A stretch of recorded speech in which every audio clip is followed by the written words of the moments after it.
Hola, ¿qué tal? Bienvenidos a su noticiero Ecos del Pasado. Yo soy Natasha Becerra y el día de hoy les traemos algunos de los hechos más relevantes de nuestro país, como la Guerra de Reforma de 1857, el Porfiriato y la Guerra de los Cristeros.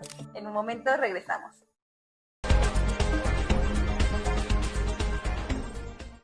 Estamos de regreso. Uno de los temas del día, la Guerra de Reforma de 1857. Esta guerra fue una nueva Carta Magna promulgada por los liberales con el objetivo de modernizar México. Sus principales reformas fueron separación iglesia-estado, eliminación de fueros eclesiásticos y militares, nacionalización de los bienes del clero. Pero, ¿qué causó la Guerra de Reforma? La nueva Constitución fue rechazada por los conservadores y la Iglesia Católica, que veían amenazados sus privilegios. Esto provocó una guerra civil entre 1857 y 1861. Algunos de sus principales participantes fueron Benito Juárez, presidente constitucional, Melchor Ocampo, Ignacio Zaragoza. Algunos de los hechos clave que detalla la guerra, Juárez establece su gobierno en Veracruz. 1859.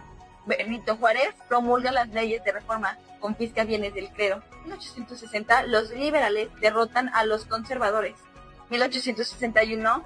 Juárez entra triunfante a Ciudad de México, lo que provocó debilitamiento del poder de la Iglesia y conservadores. México queda en crisis, lo que facilita una futura intervención francesa. En este momento nos enlazamos con mi compañera Dulce Alcántar. ¿Qué nos traes, Dulce?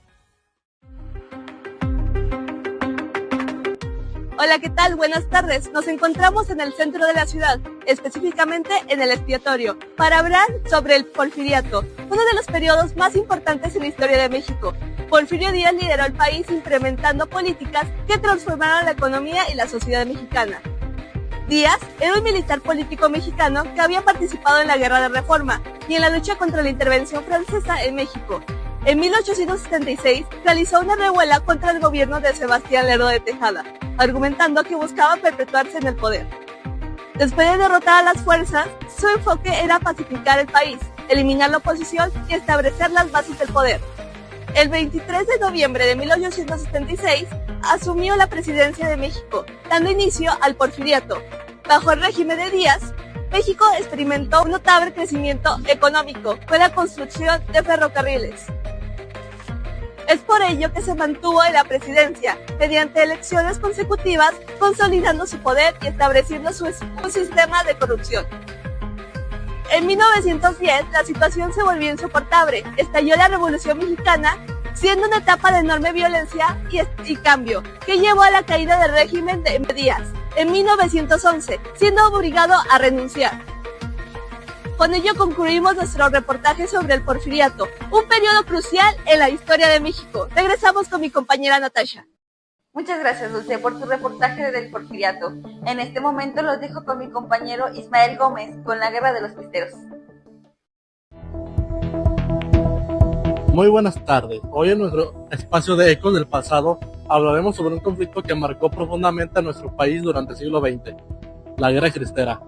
La Guerra Cristera fue un conflicto armado que tuvo lugar en México entre los años 1926 y 1929. Esta guerra mundial enfrentó al gobierno federal, encabezado por el presidente Plutarco Elías Calles, contra grupos de los campesinos, ciudadanos y religiosos que se levantaron en defensa de la libertad religiosa. El conflicto surgió como respuesta a las leyes anticlericales impulsadas por el gobierno, especialmente la llamada Ley de Calle, que limitaba severamente la participación de la Iglesia Católica en la vida pública. Se estima que murieron más de 90,000 personas durante la guerra. El conflicto terminó en 1929 tras una serie de negociaciones entre el gobierno mexicano y el Vaticano. Aunque no se revirtieron todas las leyes, se permitió una mayor libertad religiosa. La Guerra Cristera fue un capítulo doloroso pero importante en la historia de México. Hoy en día sigue siendo un tema de estudio y reflexión tanto en la historia como en la política mexicana. Eso fue todo por hoy. En nuestra cápsula histórica soy Ismael Gómez y los invito a seguir informándose y recuerden, las voces del pasado retumbarán en nuestra historia. Hasta la próxima. Una, dos, tres. ¿Qué causó la nueva guerra? Nueva. Díganle. No, ¿cómo me corrió? Ismael Gómez y los invito a seguir informándose. Uno de los periodos más importantes